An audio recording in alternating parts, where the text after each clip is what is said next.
Cows and donkeys, we are making butter chicken.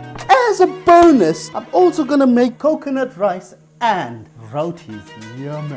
At 8 o'clock this morning, I took my chicken thighs, which I nicely took off the bone and diced into small bite-sized pieces, and I seasoned it with juice of 1 lemon, about a 1/4 teaspoon of the sea salt, and then in this bowl I've got red chili powder, ground coriander, garam masala, ground cumin, and these are freshly ground. I ground my own spices, by the way, except for the turmeric, and that went into that bowl as well.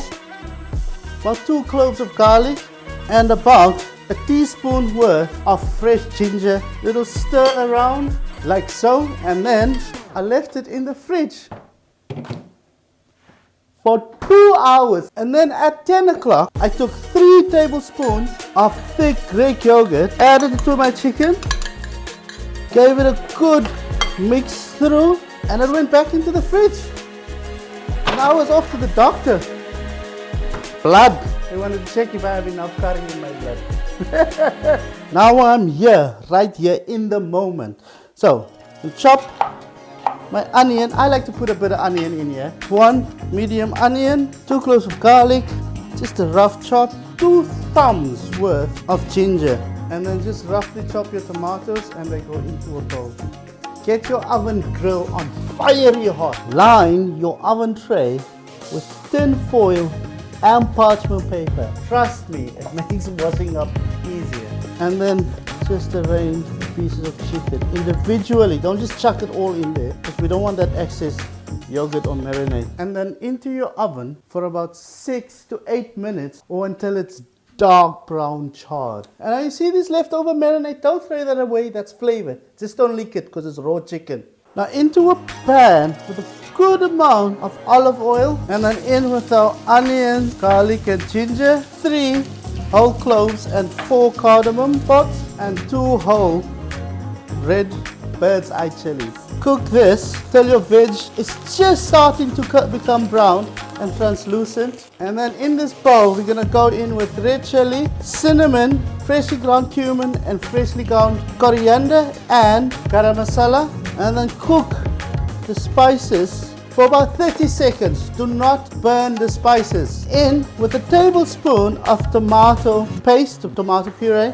I use this because the fresh tomatoes I'm going to use is not that great, so I just use this for that concentrated tomato flavor. 30 seconds, and then in with our fresh tomatoes. Please remember to keep an eye on your chicken. At this stage, I like to go in with like a good 2-3 pinches of salt, and we're gonna cook the tomatoes until they just start falling apart, as you can see now. Go in with 100 grams or 100 mils of water and 80 grams of cashew nuts. Marinade leftovers. Stick that in there now. If ever you wanted to learn how to balance flavors, cook a lot of Asian dishes, Indian, Chinese, Japanese dishes. It will teach you how to balance a flavor so it comes together as one beautiful aromatic flavor. Now we're going to slowly simmer this until the cashew nuts are just soft. At this stage, I like to go in with 1 tablespoon of brown sugar and 1 tablespoon of very important dried fenugreek. Switch off your heat, open your windows and let your whole street smell what you are creating. And now, this is where I go in with another teaspoon of garam masala, because at this stage, it brings out that beautiful aroma of garam masala. With your heat off, just stir the garam masala into your gravy and now into your blendinator. Careful. Along with 50 grams or 50 mils of water and 50 grams of unsalted butter. And now blend into a smooth paste. Get it out. See how smooth that is there? I've got a very high speed industrial blender. If you don't, you can strain it through a fine sieve. After 6 minutes, our chicken is beautiful and lovely. Well, 6-8-ish minutes. And it's got a little bit of char around the edges. Get it all in there. The juice is flavor, you donkey. Apart from that little bit there, this can basically go back to the cupboard. Clean! Tin foil and parchment, always. You're just gonna cook this for maximum of 5 minutes just to heat that chicken through, and so it sucks up more of the beautiful flavor. Finely chop some fresh coriander, stalks and all. Don't tell me about no, like stalks. Coriander stalks is way more delicious than the leaves. In with 50 ml of double cream. Look at the color, man. I've not even tasted it yet, man, and I already can smell what it tastes like. Adjust seasoning slightly if you need to. I need to. If you don't need to, don't put more salt and blame me for it. Now taste.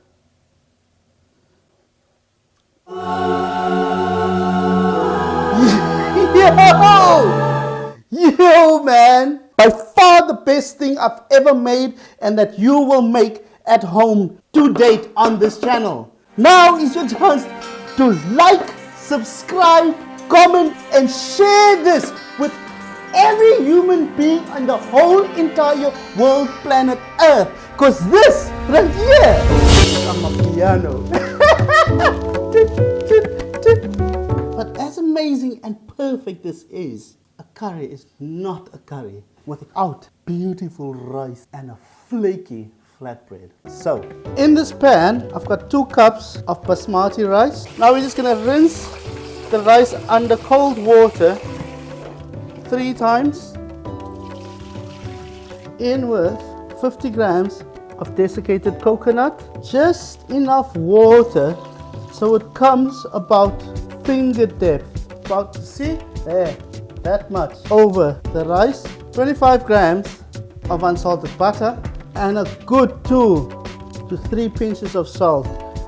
Now we're going to cover this and let it simmer for 10, 12, 15 minutes. Once all the water in the rice looks like it's cooked dry, switch away and just leave it for 15 minutes just to sit there. Whilst our rice is doing its thing there at the back, we're going to make our flaky, beautiful flatbread. So in this bowl, I've got 300 grams of strong flour. Now I'm going to go in with 3 good pinches of salt, 180 grams of warm water, and 20 grams of just light olive oil. Keep all of this just to stir till it just comes together, and then cover and set aside, and you're going to let that rest for 5 minutes. Get your dough onto the floured surface, and now we're going to knead this till it comes together into a smooth dough.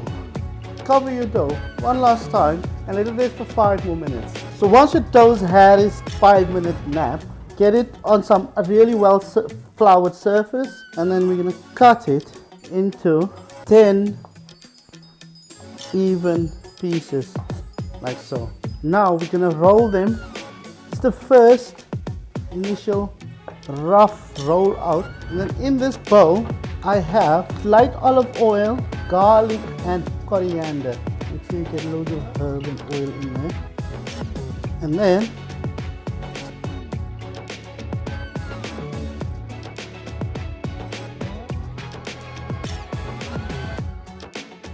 once you have all your doughs rolled out like this, we're going to flour them quite heavily and then roll them out again.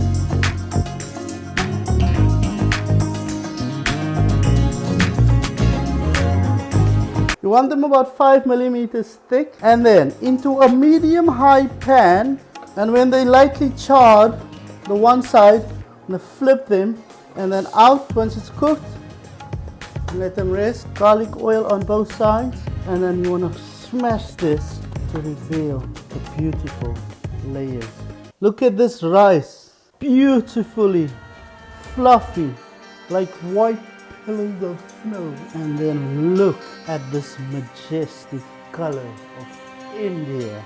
Good dollop of that bad boy with extra gravy on the side. I'm straight up just going for the gravy first, and a bit of coconut rice. Mixy wixy. Here goes. If I have to stop cooking today, that's what I want to eat. But the bread gets stuck in there. Get it all on there, in your fingers. Get as filthy as you can. Ah. Only thing you can do right now, go and get some chicken, bit of spices and a butter and creamy goodness, and go and make this. For you, your family, make extra for the whole town you live in. Because they are going to be singing the national anthem of India. You're done giving them this. Now go and make this. I love you. Bye.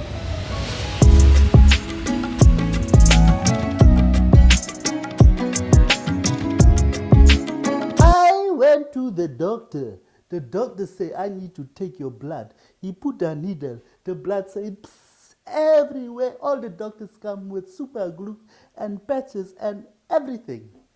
They could not stop the blood. I sprayed them like a happy man. Spread my bloody love. I don't know what I'm talking